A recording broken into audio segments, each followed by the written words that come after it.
Hey there, listener. Welcome to the Deep Share Podcast. I'm your host, Andy Rouse, and for the last couple of decades, I've slowly been opening my eyes to a very different world than the one I grew up hearing about. And the more conversations I have with interesting people, the more mystifying this world becomes. So without further ado, let's get deep. We've got science to celebrate! Demons bliss out! After what, baby? Come on! There is rebellion in the wind. It will crush. Everything I've said is true. It's real. Dinosaur fossils? God put those here to test our faith. A damn lie. I saw them with my own eye. Did IQs just drop sharply while I was away? We did illusions, man! None of it is true! I'm not insane. This is mass madness, you maniacs! In God's name, you people are the real thing! We are the illusion!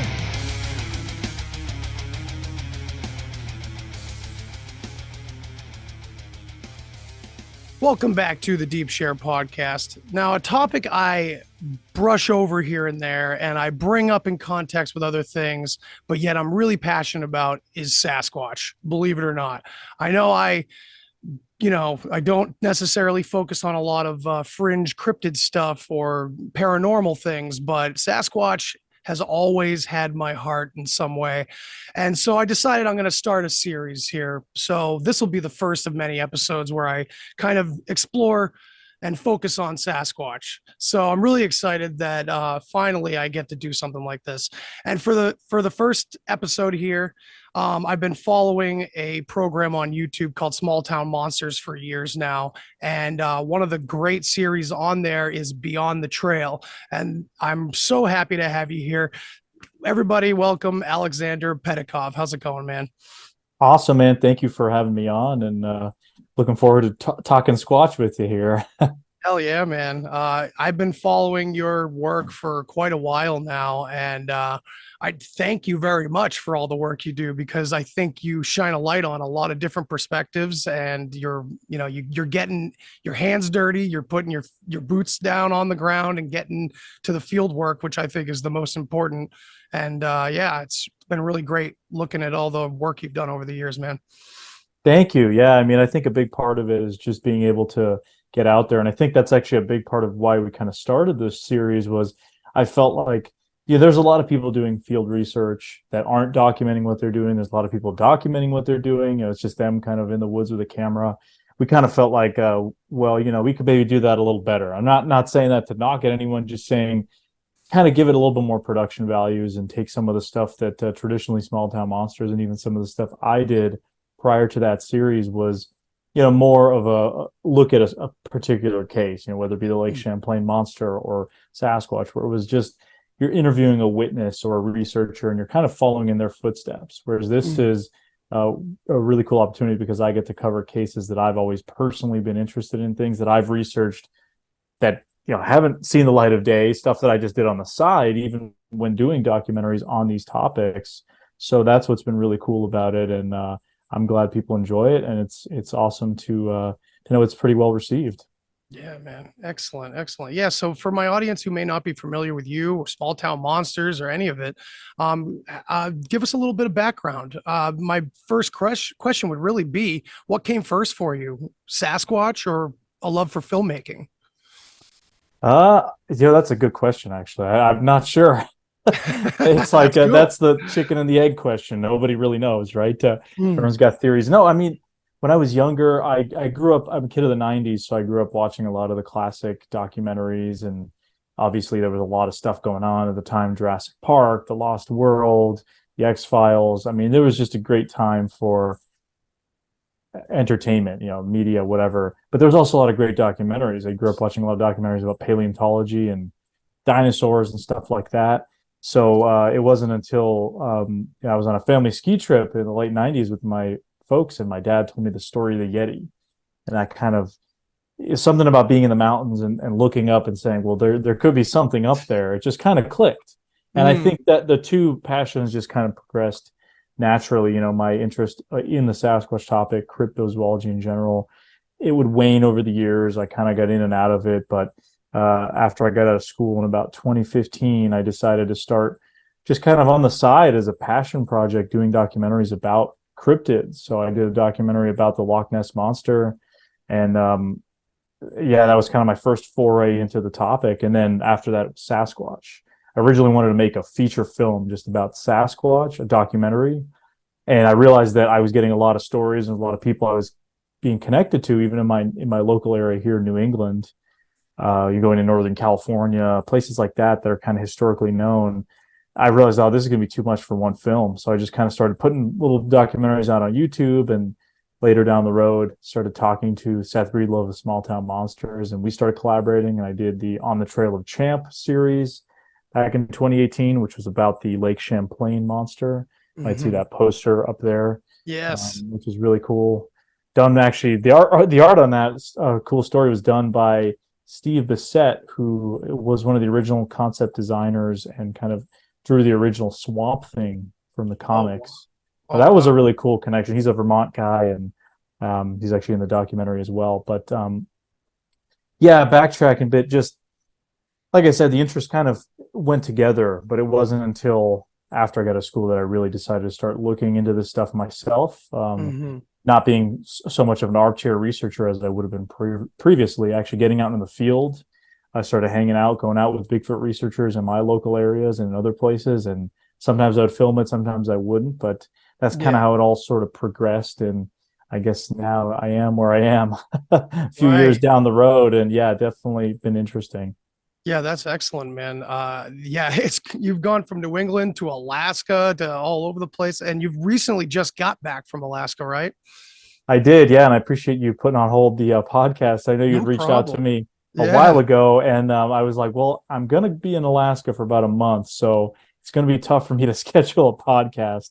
So we just got better anyway if you came back, and you probably have some fun stories to share. Yeah, anyway. Definitely. It's been a busy past few months, because before I was in Alaska in May, so I left in June for Alaska, and in May, like 2 weeks before I left for Alaska, we were actually out in British Columbia filming some Sasquatch stuff too, and it was like back-to-back madness. It was the busiest time of my life, basically. But going back to an earlier question of yours about kind of what Small Town Monsters is, it's an independent film company that produces films and other types of content about various cryptids and mythological creatures and those sorts of things. So anything from Sasquatch to stuff about UFOs, other cryptids. Like I said, I did On the Trail of Champ. We've also done tons of other topics: the Mothman in Point Pleasant, Flatwoods Monster.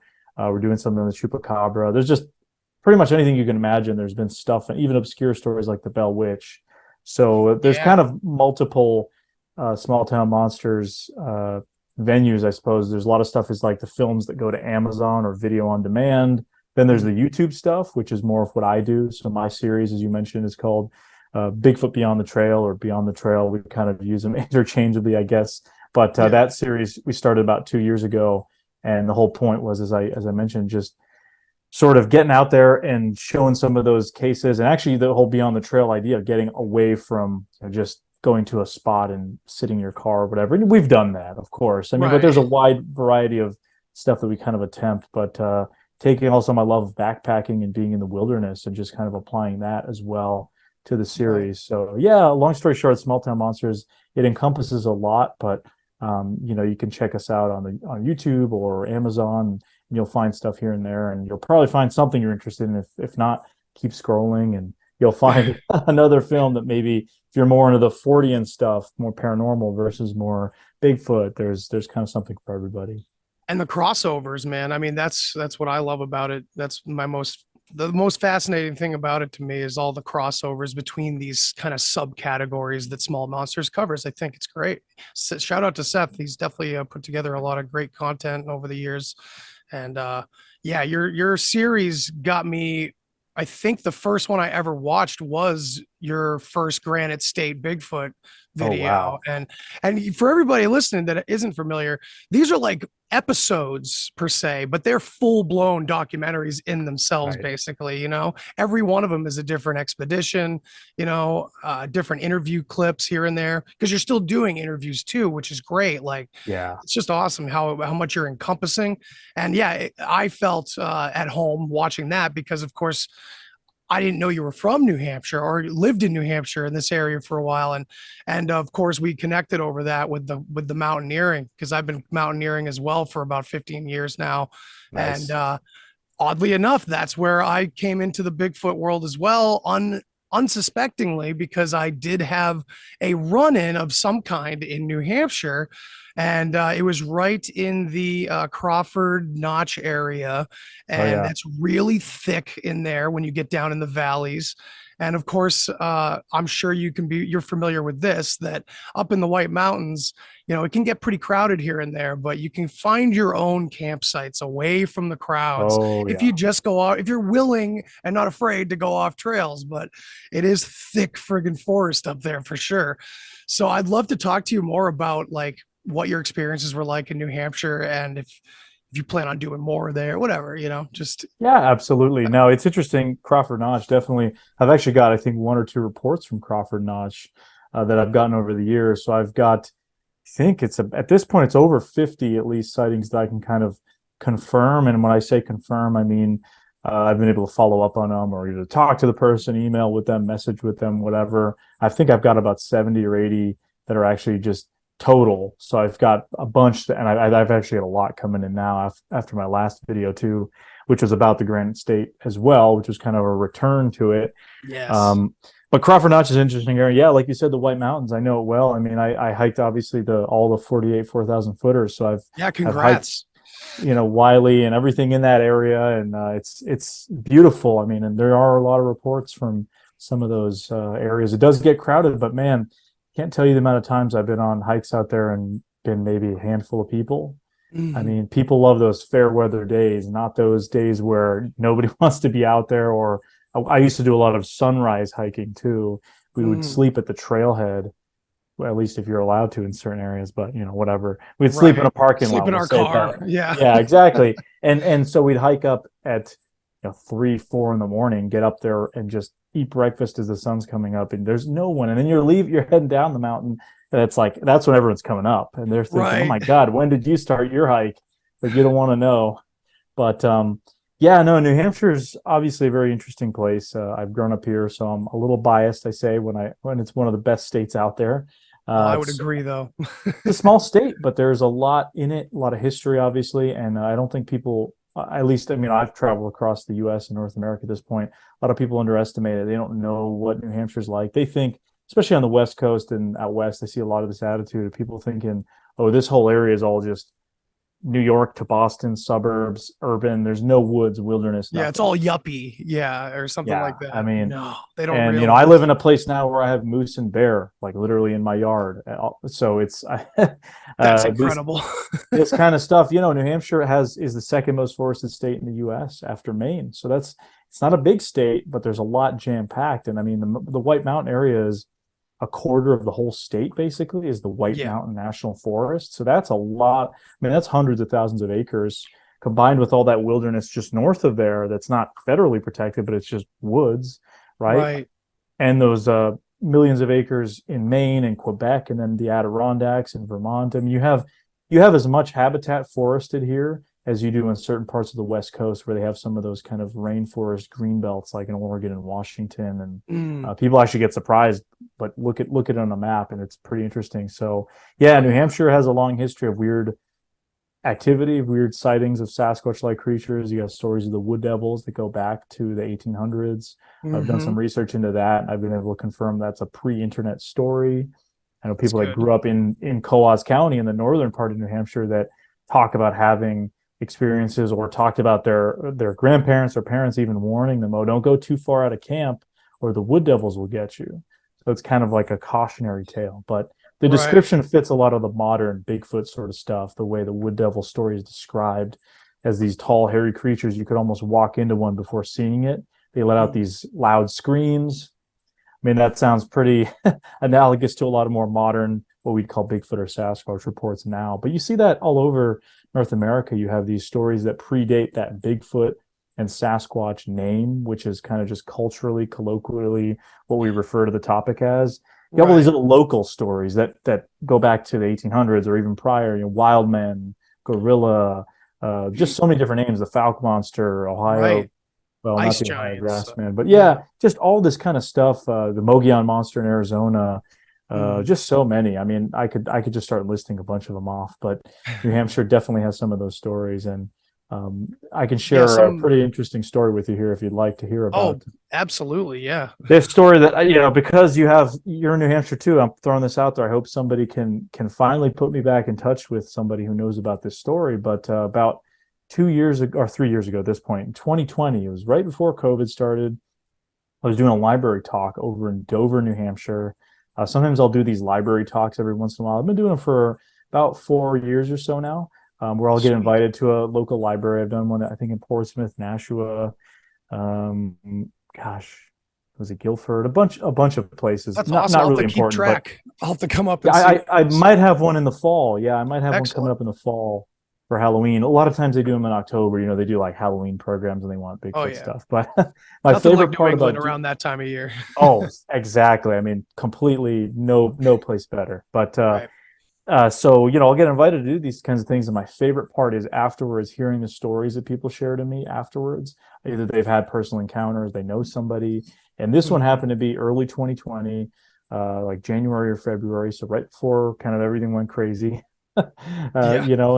And it was in Dover, New Hampshire. I did a library talk, and this woman came up to me afterwards and told me this story. And I don't remember the exact detail, if it was her father or her uncle. It was one of the two, I believe. And he was actually in World War II. He was a prison camp guard in a place called Stark Camp, which is up in Coos County, New Hampshire.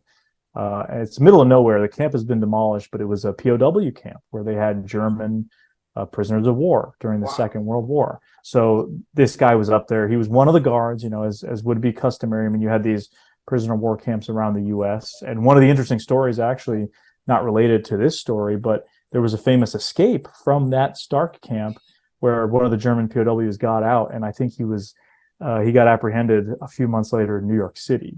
So he managed to make it all the way down there from middle of nowhere, remote Coos County. But what was interesting was this woman said that this person who was in relation to her had described how these German POWs were put on logging duty, and they would go and chop trees and do whatever logging stuff around the camp. And apparently they were complaining at one point. They were kind of frightened to go in the woods because they were seeing gorillas, some kind of ape-like creatures in the woods, which is really strange. You try to imagine if you're trying to make up a story to maybe get out of having to do something. I mean, that's an oddly specific one, right? You could say I saw a rhino or something if you're going to make up a crazy story, right? Right. Especially again, pre 1958, pre Bigfoot term, pre Patterson Abominable Gimlin. Snowman, before all that was all post World War II. So this was right in the war. I don't know what year, obviously, but they thought it was interesting. These Germans were talking about gorillas in the woods, and the local guys, I guess, were saying, well, those are just wood devils. So they kind of related it to what they know about local stories. And oh man, I'll never let myself go for this one, but I didn't take down her email or her number. I gave her mine. And that's a big mistake, is they never contact you. You got to get their info so you can hound them. Right. So I've gotten a couple comments on YouTube and YouTube and like social media, people saying they've also heard of similar story up there. And I've been putting it out there a lot. So I don't know if it's, the echo chamber of my putting it out there and the people are hearing that and then relaying it back. Could be, but I would love to get back in touch with this woman. I mean, I've tried everything to try to find like the signups for the library there to see if I could maybe narrow it down. But I mean, it's such a colossal task. Somebody and there's tons of people trying to talk to you after events. So it was just one of the stories I heard, but mind-blowing story to me, at least, because it's just so interesting, and it goes with that whole kind of wood devil thing. And that's something I've looked into quite a bit, even before doing Bigfoot Beyond the Trail. I used to go up to that area around Berlin, New Hampshire, quite a bit. Coos County. Berlin. Yep, I did a documentary called Shy Man of the White Mountains about a researcher up there named Michael Eastman, who is of Abenaki origins, and he talks a lot about kind of researching the Sasquatch. And that was more of a film where it was kind of like a profile of a researcher. So I was following him around, but I was getting into the woods a lot, and I was really enjoying myself. And it wasn't long after that I hiked the 48 there in the Whites. It took me about 2 years, but That's a challenge, man. I mean, I think I've done probably 28, 30 of them just on accident, never like trying to do Right, them. right, But right. man, like, yeah, rain or shine up there, the weather changes every 2 minutes. It's crazy. I It's mean, brutal. Yeah. those are We've some we've had intense some ones. rough times out there. I mean, I originally only had a handful I had completed, and then my Mhm. buddy was doing it and he had a bunch done, and I was like, "Well, let's do it together." And then he even redid the mountains he already did with me, which was really cool. And Badass. it was just a cool experience because you get to see that terrain year round. I mean, we would do a few winter hikes too, which are completely different story up there. I mean, those are way more life threatening than even the summer ones, which can also be in the White Mountains. I mean, there's rescues there weekly because Which people ones take. did you do in the winter, if you don't mind me asking? Well, one time we tried to do Moosilauke in the winter. We had to turn around because one of the guys with us, his boots, he said he couldn't feel his toes. So we're Yeah, like, all that's right, bad. time to go. And there's that saying, I don't remember exactly, but the mountains will be there another day or whatever the Yeah, saying is, absolutely. right? So the Absolutely. idea is, you won't be there. The mountains will still be there. It's not worth the risk. So there's Right. been quite a few times we've turned around. What else have I done? I've done some of the Carters, I believe, in the winter. So Carter Hmm. Dome. Oh, Uh, okay. Yeah, Carter Dome. I don't think I, that's one of them that I've done actually, but I did three of them in one day, and it wasn't really winter. It was late November, but there was already mm, enough snow up there that it would constitute as a oh winter yeah. hike. I did that as a solo. Luckily, there was a lot of other people going that day, but we did a couple others. We've done Liberty and kind of That's a Lafayette in the great winter. one. Yeah, Yeah, this is Lafayette, at man. Franconia Ridge. Franconia Ridge, I got stuck in a blizzard there one time because Oh, I didn't know what geez. I was doing and bought like Yeah. the tent backpack, sleeping backpack on Amazon rated to Oh 0, and that was boy. a mistake. Yeah. But You you know, learn.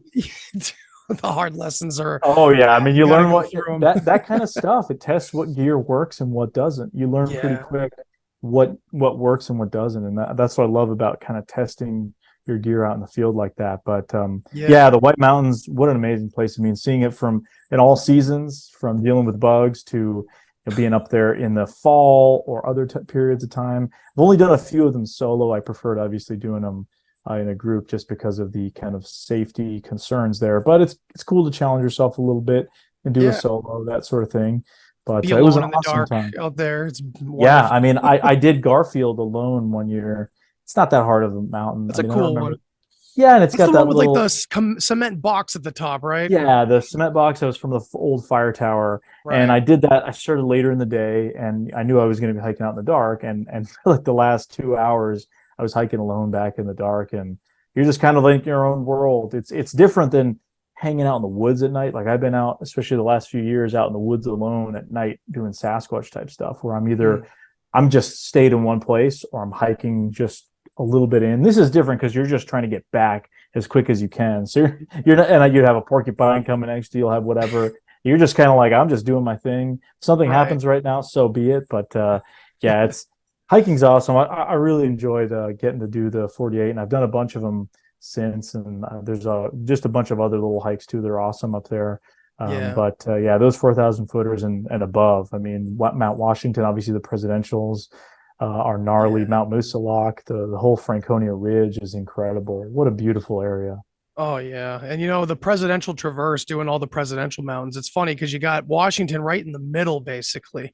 So you go in there, you warm up, and then you get chili dogs, and suddenly it's like, oh man, we could pay for a van down to the bottom right Yeah, now. right.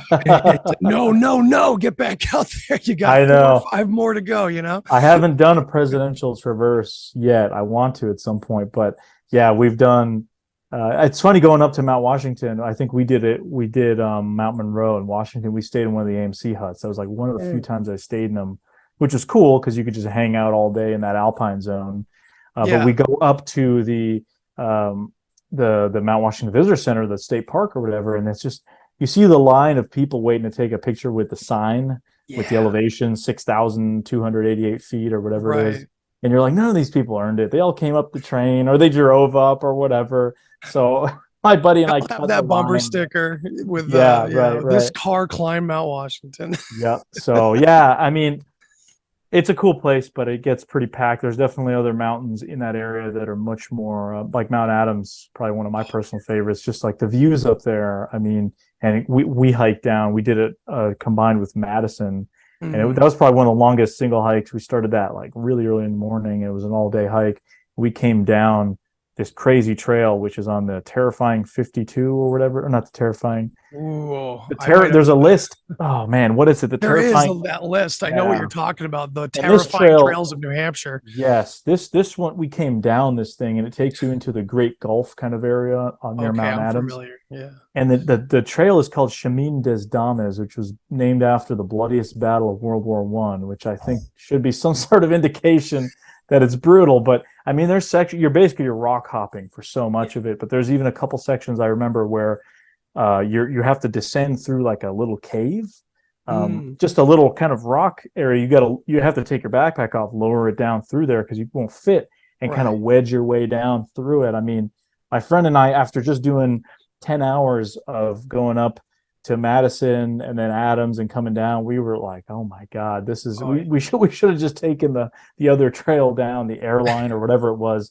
the other trail, and called it a day. But it was worth it to be able to say we did it. But I actually know somebody who had a mountain lion sighting there in that Great Gulf Wilderness area. So Yeah, it's always they're cool, getting sightings from these areas and kind of knowing, being able to put a place, to that name when somebody tells you a story.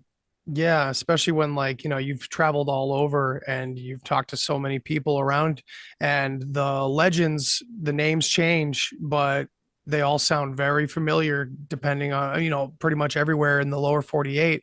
How is Alaska? I mean, I know you've been there before, you've covered it Yeah. before. How was this last trip? Oh, it was pretty amazing. I mean, it was super cool because I actually drove up the whole way to Alaska. That's which awesome.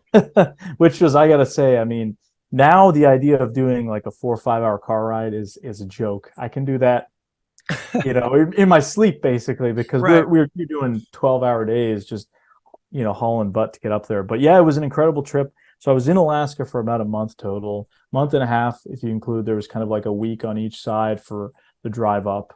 And the thing about driving through the interior of the U.S. is it's just so flat and boring, and there's nothing. So you just drive, and then You're hoping for a tornado. you're just hoping to get out of there, honestly. Yeah. And then you get to like Saskatchewan in Canada, and it's the same thing as North Dakota, where it's just cows and fields and nothing. So until you get to the mountains, we just kind of kept going. But yeah, it was incredible driving up. We did the whole Alaska Highway, which starts in Dawson Creek, British Columbia, and goes to Delta Junction.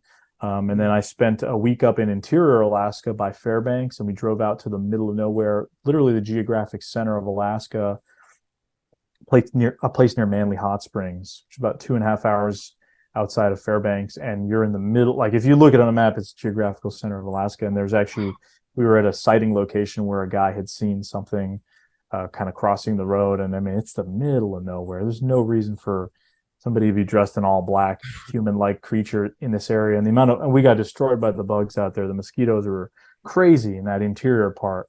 And then I went down to Denali National Park, and I was in there investigating a kind of report from recently that I got. We were up there for a conference called the Boreal Bigfoot Expo, which was pretty fun. I got to speak at that. We got to show some of our other Alaska films from last year.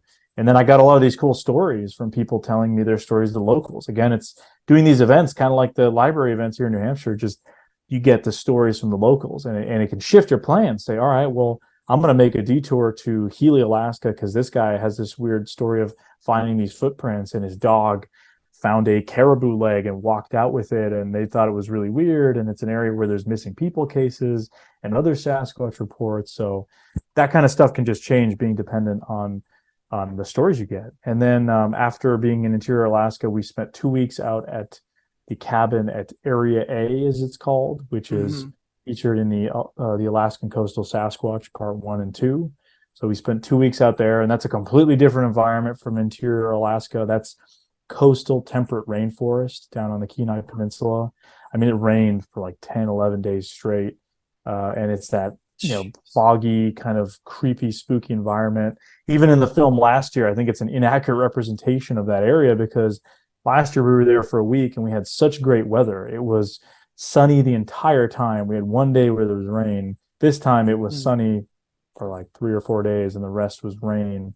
That's kind of typically what those rainforest areas are like. So we spent some time there, and then I just kind of spent a little bit of other time in Alaska, did a lot of interviews, and kind of went out in the field and got to do a lot of cool stuff. So it was an epic expedition for sure. Just all the stuff combined. So I was doing multiple productions. So I did the entire series basically based on the Area A cabin, which is going to be called Dark Coast Hunt for the Alaskan Sasquatch. That's exciting. Yeah, and that's basically just like a continuation of where the Alaskan coastal Sasquatch left off. And then there's also going to be a bunch of Beyond the Trail videos that come out, including one that documents my whole journey on the Alaska Highway, which we call the Alaska Bigfoot Highway. And that's sort of going to be cool because we drove this whole Alaska Highway, and along the way, I mean, we saw so many incredible sights and wildlife, more bears than I've ever seen. I mean, you see like a dozen bears in a day just on the sides of the road, grizzly bears, black bears, cinnamon black bears, crazy amount of stuff. Bison. You're in their territory. Yeah, it's like you're in the little stretch of humanity that goes through this desolate wilderness and it really gets you a sense of how big North America is, that on that highway, I could just walk off a mile in either direction. I would never be seen again, basically. That's, you could really disappear up there. So that film will kind of document that whole journey, which would be really cool because there's a lot of Bigfoot stuff along the way, just coincidental stories, and nothing crazy, but it was funny the way things transpired in terms of Bigfoot activity or Bigfoot stories and things we heard along the way. And our end destination was the Boreal Bigfoot Expo in Fairbanks. And a lot of the guys we had been referred to on the trip were going to be speaking at that conference. So I got to interview them and kind of pick their brains. Even one of the guys who researches in the Yukon in Canada, which was really neat. So that'll be fun. And just other Bigfoot Beyond the Trail kind of stuff. There'll be stories from interior Alaska, as well as stories from the Kenai Peninsula. Because the Kenai Peninsula is really unique in the sense that it's not only is it where Area A is, it's also where the infamous Port Chatham or Portlock is. That's geographically, I mean, where Area A is, it's the same side of the peninsula that Port Chatham is. Port Chatham is the very tip of the Kenai Peninsula, but the Kenai Peninsula in itself is like a microcosm of Alaska. They call it Alaska's playground. It's about the size of the state of Maine. And it's just south of Anchorage, so it's pretty easily accessible from Anchorage. So a lot of people go down to fish, hunt, ATV, whatever, fly planes, float planes, all that kind of stuff. A lot of glaciers, and and that whole coastline is temperate rainforest. In the interior parts of the Kenai Peninsula, there's almost these tundra kind of environments, and there's Bigfoot stuff all throughout it. So I was lucky enough to spend time with my buddy Larry Beans Baxter, who has done expeditions to Port Chatham. He wrote kind of the book on it. And he's just taken a lot of reports there from the Kenai Peninsula. So, it's just, you'll see kind of a difference between an area like that and an interior Alaska, 10 hours north, which is completely different. There's mountains, but it's much more of that boreal kind of tundra looking environment. And it's really always fascinating to find out different behaviors that people report from their stories, depending on their locations and how universal this possible creature is. I mean, I say possible just to be safe, yet I basically believe it's out there, even though I haven't directly seen it with my own eyes. And I know you directly have not seen it with your own eyes, but you've had a number of very intriguing encounters and mysterious happenings. And I was just curious if you could kind of shed some light on some of those. What was the most intense experience you've had regarding this topic? Yeah, it's a good question. I mean, as you mentioned, I haven't had a direct visual or Class A sighting, as a lot of people have. But the experiences I've had, I can't say are 100% Sasquatch. I can only say they fit the bill for purported behavior. So, you have reports of rock throwing or wood knocking, hollering, whooping, kind of these sort of almost very primate-like kind of behaviors, strange smells. So a lot of the stuff I've experienced seems to fit that. Now, can I say it's 100% certainty? Absolutely not. I'm not going to pretend that I know without seeing it, right? But the parallels are interesting. You see one or two things reported happening kind of at the same time. There's been a bunch, and it's not like every time we go out in the woods something happens. I should preface with that by saying most of the time you go out there, nothing happens. I mean, unless you're in an area that really seems to be very hot or just a lot of stuff going on. I have not had it be the case, even in places like that where you go and there can be nothing going on, but then certain times of years it'll go crazy. You really don't know. Right. But yeah, I mean, just as, for example, some of the Alaska stuff that's happened. Last year out at Area A, we had quite a few kind of interesting incidents, and one of them included us hanging out at this upper fire pit area, which is further away from the cabin. You got to kind of hike through the woods to get there.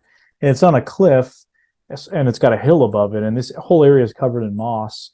And one night, just four of us were sitting out there at the fire, just hanging out with cameras and thermals and all this kind of stuff. And for the most part, we're just goofing off. And then all of a sudden, the silence is broken by this very clear kind of wood knock noise. And we immediately, everyone, shh. And then we proceed to hear what sounds like, I can only describe as rocks being thrown into the water, but hitting stuff along the way and smashing up against the rock beach before they hit the water. And that was in the film. Some of the audio maybe it was a little hard to hear unless you have headphones on. It's kind of where part one is sort of the cliffhanger that ends right at that encounter.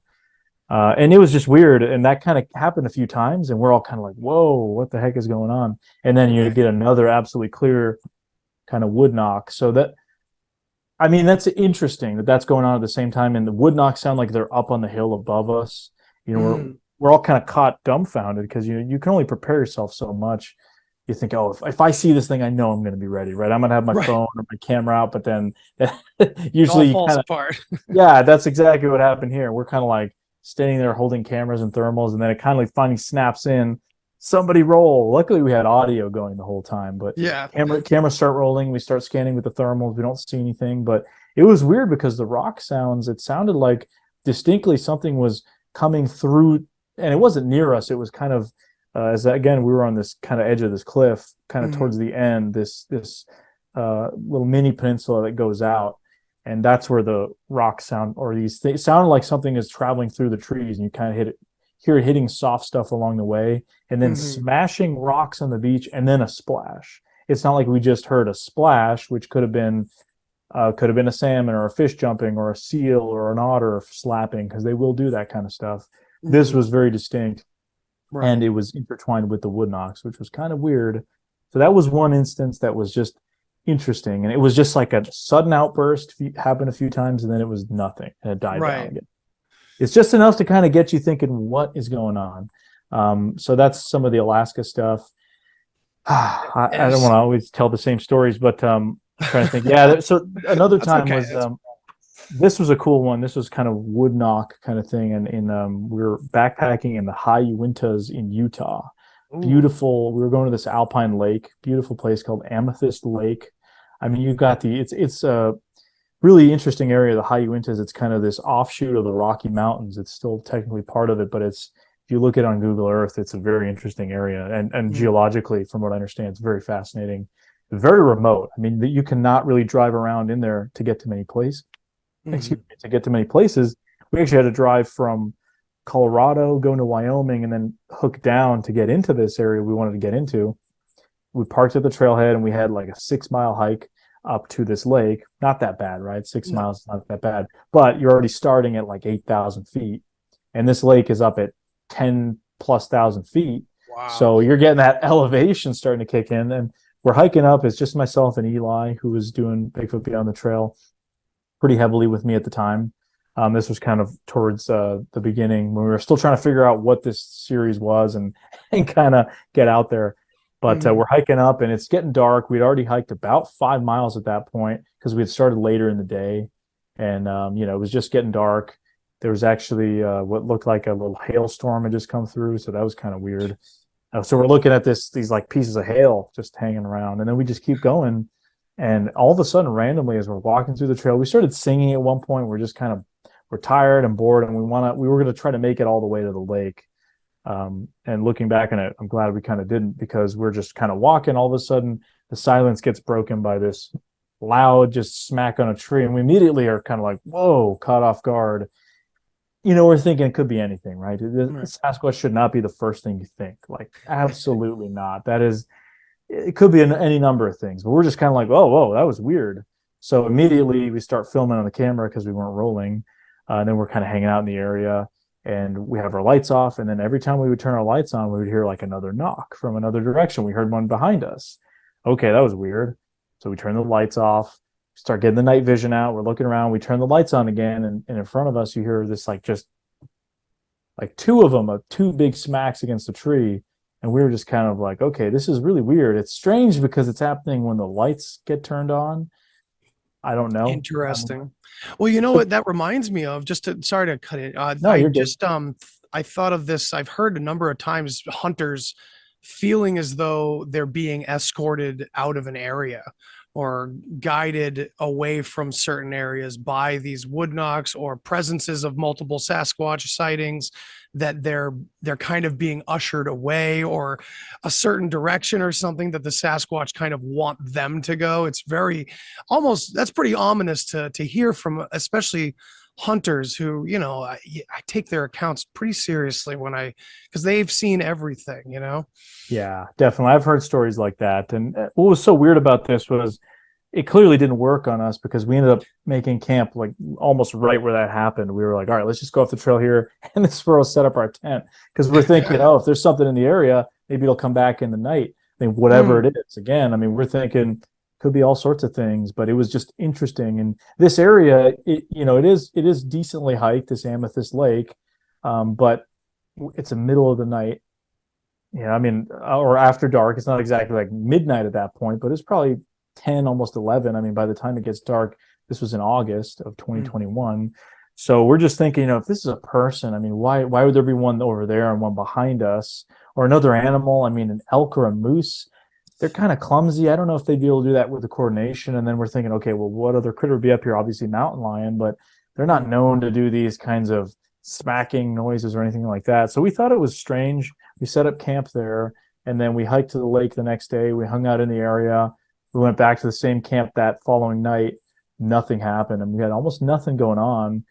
We had audio out. We left a pheromone chip as well. It was very quiet. And then the final morning, we decided, all right, we're going to go on a bushwhack out of camp and just go up towards the canyon wall. And what was so cool about it was this area it's in the episode Sasquatch Valley. And since you like hiking and backpacking, that's like a very hiking, backpacking specific episode. But the area is so cool because it's one of these just valleys up 10,000 plus feet, and it's got even higher mountains around it. So you're essentially in a bowl, and you've got the lake towards the end. And we decided to just walk up to the canyon walls, and we go up there, and we're like way off trail. We had left all our stuff in camp. We just took like a basic few things, and I just decided to do some wood knocks for the heck of it. And we hear one response from the tree line, and we're like, okay, weird. So I do another one, and we get another response, and we're like, okay, all right, we're just going to charge in that direction. And we went straight towards where the sound was, but we didn't see anything. I mean, it took us so long to even get there. Clumsy humans, probably whatever was there left, if that was anything suspicious. But it was cool because it was kind of a sequence of events in that area. I mean, again, yes, you do get some people coming in. Most people hike in the daytime just to go to the lake, but it is a 6 mile hike at that elevation. It's not an easy task. But that whole mountain range is just so remote. You can't get in there with vehicles or anything. So, and there's actually a lot of really interesting reports just from that area alone. So that's what originally drew me to that area. It was an interesting story of a guy camping there in the 70s at like a summer camp kind of thing. And they had this really weird incident. So that area was beautiful. That's just to kind of make a long story short. But yeah, there's been other stuff too that's happened, little incidents here and there. And again, things that I can only say fit in a category of potential behavior without really being able to slap any kind of certainty on it. I think that's smart too. There's plenty of people out there that kind of jump to as many conclusions as they can, and that's kind of their method, whether they're aware of it or not. Discernment for me is the number one thing, because we don't want to be wrong about it. We also don't want to form wild opinions that may not fit, but I got a lot of wiggle room because I've had a lot of weird psychedelic experiences in my history and everything. So I'm very open to different theories. I'm curious, what is your overall idea about Sasquatch, what it is in terms of, the plethora of ideas that have been brought forward over the decades, from physical hominid, a leftover something or other from our past, or these very supernatural elements that people talk about, some of which are pretty convincing. Others, people go off on pretty wild tangents. So I'm just curious what your overall thought is from being in this game for so long now. Yeah, it's interesting. I mean, I don't know if I have exactly 100%. I don't have my eggs all in one basket, right? Because it's just so hard to say. Right, as Wes Germer says, he doesn't have one of these studying in his garage, right? Right. Otherwise, we probably wouldn't be having this conversation in this capacity. There'd be a lot more certainty. And I think what you're talking about as well, not jumping to conclusions, is important to me, because I think there's so much bad information about this topic out there. The problem is there's no central authority. I'm not saying there needs to be, but anybody can really come on, even if they're a hoaxer or just making a prank, and come on and state things as a fact, and people will follow them and believe them. There's a lot of cult followings in this kind of topic, and it's not obviously just strictly Sasquatch. I mean, there's so many other topics that plenty of people just making it up, right? And that kind of goes, Bigfoot especially, which is unfortunate. So my criteria for evidence or that sort of thing kind of tends to be pretty high, I think, at least compared to a lot of other researchers that I've spoken with. Just kind of you kind of have to be, and you get burnt once or twice with somebody giving you a fake report or some sort of fake video. You kind of learn that you have to be overtly skeptical at first. That's like the default position until you can get more details and gather more of a picture for yourself and be able to say, okay, well, this person seems very convincing. They're giving me a lot of characteristics that I typically see with people that don't really seem like they want to gain anything out of this, that they're very hesitant to even share the stories. You know, you kind of, it's like, and this is something I experienced very, very early on here in New England, because places like the West Coast, Oregon, California, Washington, whatever, Bigfoot is all over the place. You've got Bigfoot stores and Bigfoot coffee. I mean, it's culturally there. So at least, most people still laugh at the idea of Bigfoot, but people there are like, yeah, we had a Bigfoot experience. They're not as scared to talk about it. In New England, it's completely still taboo in a lot of ways. So I've had to learn to deal with New Englanders in general who are kind of cold, not really want to let you in their lives, right? Especially in New Hampshire, where live free or die. We want to be left alone. We don't want too many prying eyes. Don't want to be seen as crazy. So I've had to deal with a lot of that, and that's kind of given me some tools to be able to recognize, well, this person seems a little more legit than this person or whatever. So kind of, it's interesting. It's an interesting sort of methodology. But yeah, about my theories about what these things are, I couldn't tell you.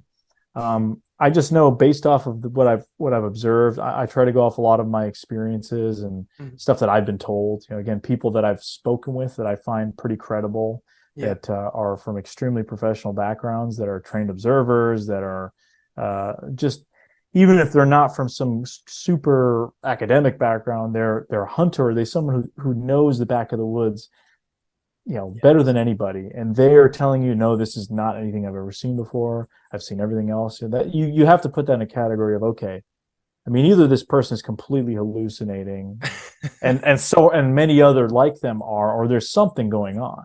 Right. So when it comes to possible theories about Sasquatch, I mean, I typically at the moment, I still lean towards some sort of a hominin kind of thing that's just extremely elusive. I think having been in the position to really see, I mean, North America far and wide, from the wilds of Florida to the Appalachians, all up and down the Rocky Mountains, the West Coast, Canada, Alaska. I've really been lucky to be able to see a lot of North America. I think I've got 3 states in the U.S. left that I have to visit. And congrats, man. That's awesome. 2 or 3 Canadian provinces. So it's just, you see the scale of it. It's ridiculous. As I mentioned, just the Alaska highway stuff alone. I mean, there is so much space up there. Anything could be essentially be up there, and with complete impunity, just do whatever it wants. So the thing is, with that hominid theory, like what kind of intrigues me about it is a lot of the behaviors exhibited, or a lot of the behaviors reported of the Sasquatch, whether it be the rock throwing or the wood knocking or the whooping or the vocalizations or even the odor that's reported in some of the encounters or stuff like the skunk ape. Those are behaviors that we have now parallels to with other primates, like chimps and gorillas and stuff.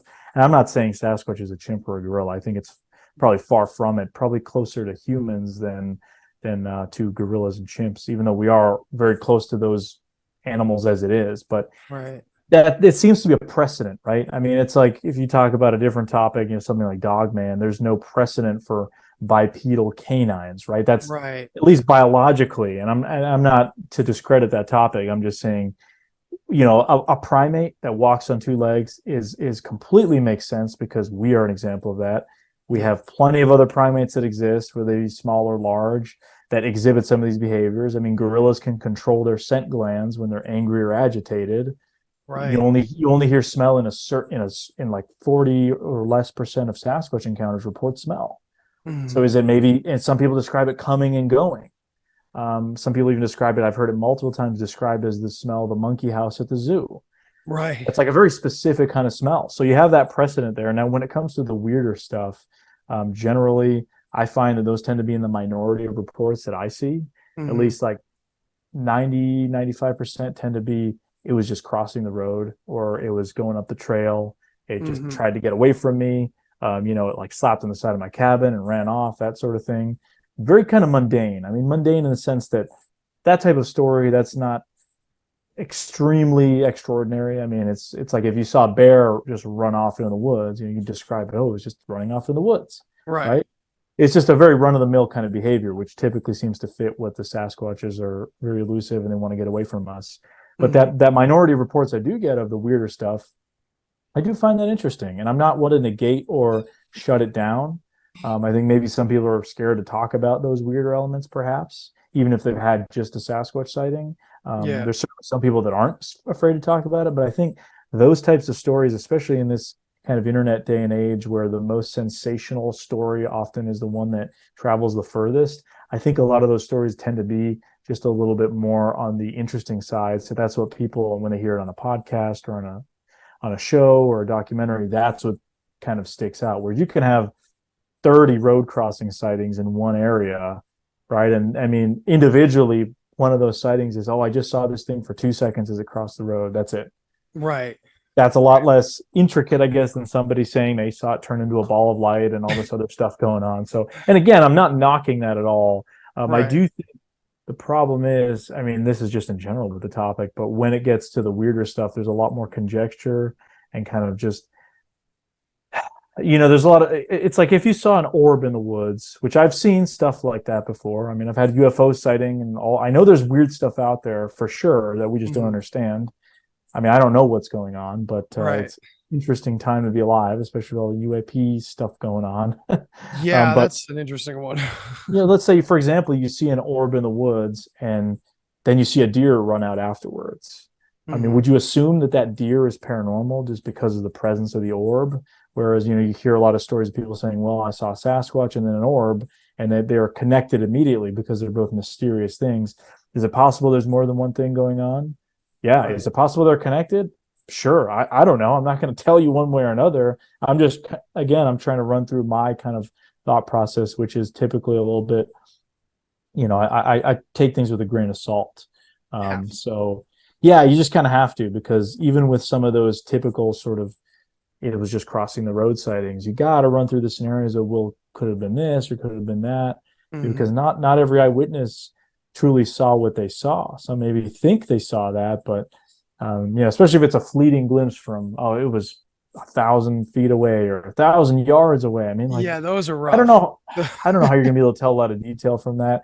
But then you get those stories where it's extremely close. I mean, the person is like, one story from Canada of a guy viewing it through binoculars while bird watching, and I mean, there's no mistaking what he saw, kind of thing. So there's just stories like that really stick out in my mind of, those are particularly interesting in terms of what was being reported. So yeah, that's kind of a long answer to the question. It was great. Truthfully, I don't know.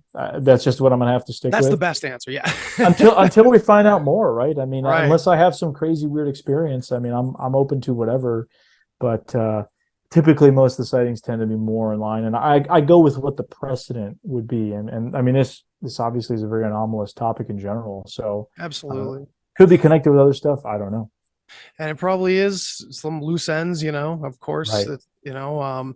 But I tend to agree with you too that it's like, even if there is some sort of spiritual or paranormal element, it's crossing into the material So let's just start there. I often say that when total off topic, but I study a lot of ancient history and symbolism and the cultures that kind of, they surround themselves by these ideas of ancient aliens. And I'm kind of pro-human in that sense. I'm not saying there's nothing wrong with it. Nothing wrong with aliens, right? Maybe probably more of a Graham Hancock kind of guy. Yeah, a little bit. Yeah, sure. Yeah, it's like, hey, let's start from scratch. Let's see, what do humans do? What did let's start there first, and then we'll branch off. So I think that's a smart move. And yeah, the I don't know is the most important part, because that's where we all are. That's often the case as you go into this stuff and you just end up with way more questions than answers. That's of course, that's okay, right? But yeah, like you said, I think whatever it is, it's still leaving physical impressions. I mean, people have found footprints for years. Rocks are being thrown, things are being thrown. So there's some kind of physical interaction. I often find this attitude of people that are more on the paranormal side, that are very like, I'm superior because I know these things are supernatural. You won't have an experience until you're ready and you're there and whatever. And a lot of it comes across as condescending. Not some people, but a few that I've run into. And it's like, well, you're not going to encounter it because of this or that. I'm like, how do you know this? I mean, if you can just do this willy nilly, why not, show me how to do it? But then it becomes, there's always some answer or excuse for it. And again, I'm not knocking it, but I think it's just unfortunate, because I tend to not really trust people who speak in certainties about this topic, because unless it's something they personally had happened to them, like where they saw something or are extremely articulate about the experience. But somebody is telling you for a fact, oh yeah, they come down here every fall, and we know they're doing this. Well, how? Right, right. I'm not asking. I always like hearing, I know this is gonna sound crazy. I like when people preface with that, because it's like they're at least leveling with you if they're gonna, right. You know what I mean? Instead of this, well, don't you understand? Yeah. Yeah. Right. It's more of a faith-based research form, almost. Right. Like, I know this because I can connect it to things that are written in many, many books, and that's toilsome for sure. So I appreciate your discernment, especially from a great channel with so many viewers, and you're getting your message out to a lot of people. So I wanted to say earlier, and I'll say it now, that I think it's really important that you do showcase when nothing turns up. First of all, you get a great video of people talking about the topic. There's plenty of information in there. And if something doesn't happen, that's kind of an important part of it too. I really think that. And because you've had like the finding Bigfoots and things like that, where it's just everything has to be dramatic and everything has to be upscaled and scripted a little bit here and there. I just really appreciate the raw approach you do. And thank you. Yeah, I mean, I think that has a lot to do with just the TV industry and kind of big networks being in control creatively of a lot of these shows. And you've got some shows that just, and I think people have been conditioned, unfortunately, to expect every time the camera's on, something is happening, something needs to be happening. People have unfortunately been conditioned by these programs to think that, which is, I get it, they just want to be entertained, but a lot of people really believe that. I mean, we've had so many outwardly fake programs over the past decade. I mean, you've got the Mermaids documentary, the Megalodon one, all these ones that were literally like Orson Welles type, War of the Worlds sort of, but you got to read the fine print to find out it's fake. Right, or else you're just going to go off. Right. And a lot of these shows, it's the same thing. They're run by people who are not interested in the truth or the getting to the bottom of the mystery. They see this as an ends to a means, and so they're abusing the Bigfoot topic. And a lot of times witnesses that are involved in that sort of thing get not abused in the sense that they're used in a way that their story is changed around. And I know plenty of people who've had bad experiences with TV. I have myself, and I think there's a reason why there's a space for independent creators like Small Town Monsters and even others, that we kind of coexist, and we're filling that void that people don't get from some of the big network programs and outward kind of fakery that goes on, unfortunately, with that stuff. And again, it's just people they've gotten so used to that, and it's like, it's kind of sad. People are used to being lied to, that they take their anger out on you, and they'll be like, well, you guys didn't find anything, how dare you, kind of thing. And it's like, I mean, if you showed you the real shit, my friend. You want to be lied to, that there's a different place to go to, but try to keep it on the level. And for me, it's not only just about the Sasquatch topic, but it's being able to visit some of these places that are like bucket list locations for me, and then Mm. being able to bring people along on kind of an atmospheric journey is a big part of that for me. And having them really join us, and I've gotten so many great emails and comments and messages, people saying, oh, this inspired me to go hike or do this or that, or Yeah, that definitely comes through in your videos, man. oh, it's so Absolutely. I cool. take Just note of that some of every the time. response has been so awesome, and I appreciate everybody who's watched them. And again, there are cases that I care about that I find personally interesting, and it's cool to be able to present them in the way I want to. And there's nobody telling me, well, you should add in these fake howls over here, so it increases the dramatic tension, right? I don't have to do Right. that kind of thing. And that's not what we're about at Small Town Monsters. I mean, even with some of the more crazier topics, we really try to keep it on the level, I think. Oh yeah, absolutely. For those interested in Dogman who haven't checked out the American Werewolf documentary from Small Town Monsters, that was you guys, right? I'm not. Yep. Yeah. Yeah. No, Okay, you're just making sure. Yeah, you right. guys cover so much. There's a but lot. It's hard to that keep up was with, even for me. incredible. That one sold me on. Okay, this is something I'm gonna have to look into a little bit, because the experiences are so vastly different from Sasquatch many times, and Yeah. the cases are so compelling. Either these people are total sociopath liars, they're not, or they're people that really experience these things. And it's like, man, like you said earlier, there's no context, so it's really difficult to even get yourself serious about a topic like that at first. Yeah. But man, there's a lot to it. So It sounds so silly, and I've thought it was just so silly for so long. I guess I still do in some ways, because I've talked to people that are involved in that community and say, yeah, but like 90% of the stuff that's out there, unfortunately, is garbage. Those are people that are actively into the Dogman stuff. right. So I kind of trust what they have to say. Yeah. Which is, a lot of it is just, I think, the internet culture, like the creepypasta and everything. Things being myths being drummed up just from online or from like a fake viral video or something like that. But yeah, the Dogman stuff, some of those people that they interviewed in that, I mean, my only real exposure to, I guess, a Dogman like topic was the Rougarou before.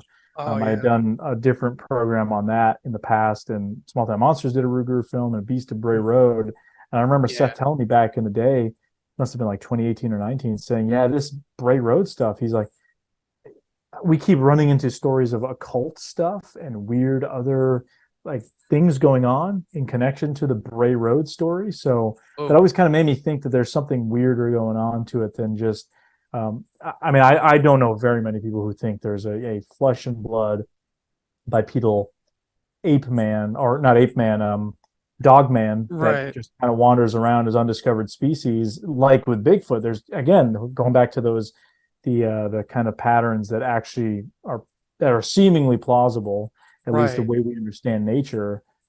Sasquatch would fit into that, whereas Dogman seemingly wouldn't. So I always thought there was something weirder about it. But yeah, there's been a bunch of Dogman stuff that STM has been focusing on, and it's interesting because there are some stories. There's some credible stories, and I've gotten a chance recently to speak to some people who've had some encounters that, I mean, I don't know. It's like with a lot of these Bigfoot stories, I can't tell them, yeah, you saw a Bigfoot. I wasn't there. I have no idea, but they're either, as you said, a sociopath, a really good liar, or they truly had something happen to them. Whether it was real or not, I don't know, but they feel like they had something happen. And almost none of the Dogman stuff has ever been like a positive experience. They're always very negative, whereas the Bigfoot ones, I mean, I've gotten everything from people who have legitimate PTSD and or don't want to go ever hunting in the woods again because of their encounter, to it was the most incredible thing they ever saw and it changed their life and it sent them on the path to be a researcher. So the Sasquatch stuff, it's all over the spectrum, whereas Dogman never seems like it's a good thing. But we'll be doing some more deep diving into the Dogman stuff, and I may even I will probably do a foray into the topic from like my Bigfoot Beyond the Trail kind of lens, which I'm sure a lot of people will probably be upset by, but I'm at the point where I'm like, hey, it's I may come out of it completely even more skeptical. And I'll be sure to let you know. I think, well, this is total BS, or there may be something that happens. I don't know. I can't predict that, obviously, but like with certain Sasquatch cases, sometimes things happen, sometimes they don't. You just kind of let the kind of thing happen and see where the journey takes you, I suppose. Absolutely, man. Well, it's been really great talking to you, and I really appreciate you being here with me. And just before you go, I want to try to ask everybody this question. Why is Sasquatch important to you? That's a good question. Well, I think it's important to me because, largely speaking, it's still some kind of a mystery out there. I mean, in the world we live in today, it seems like technocracy. We're surrounded by, just technology all the time, and the digital world is becoming, more important than the real world in a lot of aspects. So I think Sasquatch is still something that ties us to kind of this want to explore the wilderness, that knowing there's still something out there that's evaded us this whole time. It's a very romantic idea. A lot of people would say that's why most people look for Sasquatch. It's kind of an escape, or it's an out. So I think it's important to me for multiple reasons, but that's definitely a big one. And I think the stories are real.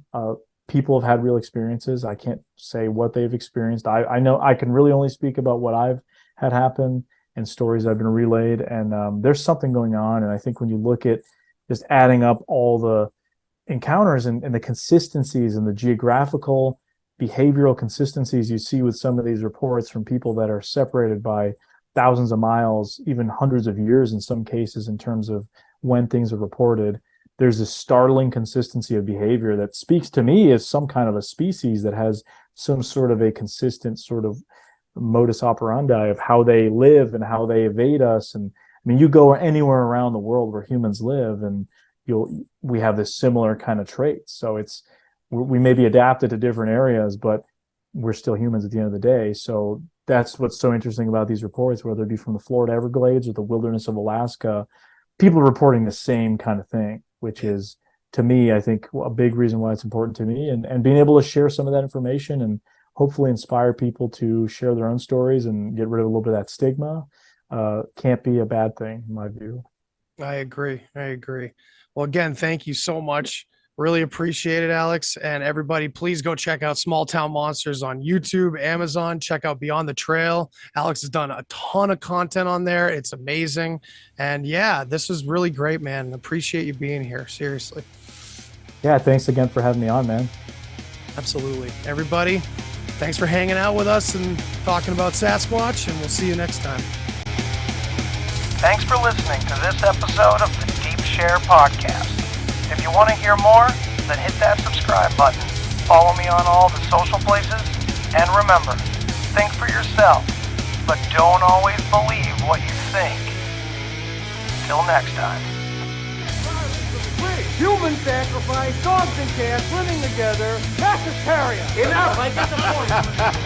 You have meddled with the primal forces of nature. And you will atone. What do we know? What do we know? If I know what we know, then I can tell you what we know, and if someone else knows, okay? I mean...